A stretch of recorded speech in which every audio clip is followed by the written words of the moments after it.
किसी जमाने में एक बहुत बड़ा राजा हुआ करता था। वह राजा इतना महान था, जिस जंग में भी राजा शामिल होता वह जंग हमेशा जीत जाया करता था, क्योंकि राजा के पास बहुत ज्यादा बुद्धिमानी तथा दिमाग वाले तरीके होते थे किसी को भी प्रेरित करने के लिए। ऐसे में वह राजा करीब करीब 200 से ज्यादा जंग जीत चुका था।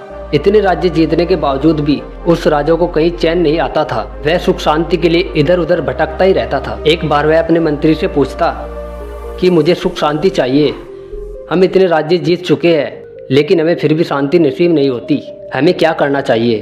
तो फिर वह मंत्री कहता है कि मैं एक ऐसे ऋषि को जानता हूँ जो हमें शांति के मार्ग पर चला सकता है और हमें शांति दिला सकता है। यदि आप उस ऋषि से मिलेंगे तो आपको जरूर शांति मिल सकती है। राजा ने बिल्कुल वैसा ही किया। वह उस ऋषि के पास चला जाता है जहाँ उसे शांति मिलने की संभावना थी। राजा अपना सारा दोष उस ऋषि को बताता है तो ऋषि राजा से कहता है, चैन और सुकून पाना यह तो किस्मत का खेल है। किस्मत अगर चाहेगी तो आपको सुकून जरूर मिलेगा, क्योंकि किसी को भी शांति या सुकून देना कुदरत के कानून के मुताबिक होता है, इसलिए कोई भी किसी को सुकून नहीं दे सकता। लेकिन राजा उससे बार बार विनती करता है कि मुझसे किसी भी प्रकार का धन दौलत ले लो, लेकिन उसके बदले में मुझे शांति चाहिए। फिर भी ऋषि नहीं मानता और कहता है कि यह तो सबकी तकदीर में लिखा होता है, जो जैसा कर्म करेगा वैसा ही फल मिलेगा, क्योंकि इस दुनिया में अभी इसी प्रकार के कानून चला करते हैं। ऊपर वाला जमीन पर अपनी दया दृष्टि बनाए रखता है। यही कारण है कि आज हम लोग चैन सुकून से जिंदगी जीते हैं। अगर ऊपर वाला चाहेगा तो हमें सुकून की जिंदगी जरूर मिलेगी, फिर चाहे इंसान लाख कोशिश कर ले। अगर ऊपर वाला नहीं चाहेगा तो हमें सुकून की जिंदगी नहीं मिल पाएगी, क्योंकि सुकून मिलना तो तकदीर का खेल है और जो तकदीर पर विश्वास करता है उन्हीं को यह सब समझ में आएगी। वह राजा उस ऋषि के पास से निराश होकर अपने महल चला जाता है। फिर वहाँ उन्होंने सभी मंत्रियों तथा अपने नौकरों को बुलाकर पूछा कि क्या तुम्हें तुम्हारी जिंदगी में चैन सुकून है। तो सभी नौकर और सभी मंत्री एक एक करके जवाब देने लगे। तभी नौकर कहते हैं, जी हाँ, जब मैं यहाँ से घर जाता हूँ खा पी कर मैं चैन की नींद सो जाता हूँ। तभी राजा फिर अपने मंत्रियों से सवाल करता है कि क्या तुम्हें चैन और सुकून की नींद आती है।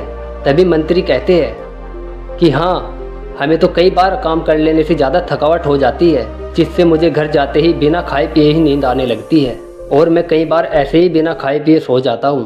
उस राजा ने अपने राज्य में ऐलान किया कि जो कोई भी राजा को चैन और सुकून की जिंदगी के बारे में बताएगा तो उसे बहुत बड़ा इनाम दिया जाएगा। आपको बता दें कि बहुत सारे सैनिक और आध्यात्मिक कृषि गुरु तथा कई प्रकार के भिखारियों ने भी इस कार्यक्रम में भाग लिया, लेकिन किसी ने भी नहीं बताया कि चैन और सुकून कैसे मिल सकता है। तभी एक ऋषि आगे आया और कहा कि हुजूर, आपको सुकून ना मिलने का कारण आपका इतना बड़ा राज्य और धन दौलत है, और आपको नींद चैन नहीं आने का कारण आपका सम्राट होना है। अगर आपको चैन और सुकून चाहिए तो अपनी राजगद्दी किसी और को देनी होगी, अर्थात आप राजा से मुक्त होकर अपने आप को शांति दे सकते हैं, लेकिन उसमें भी एक शर्त है।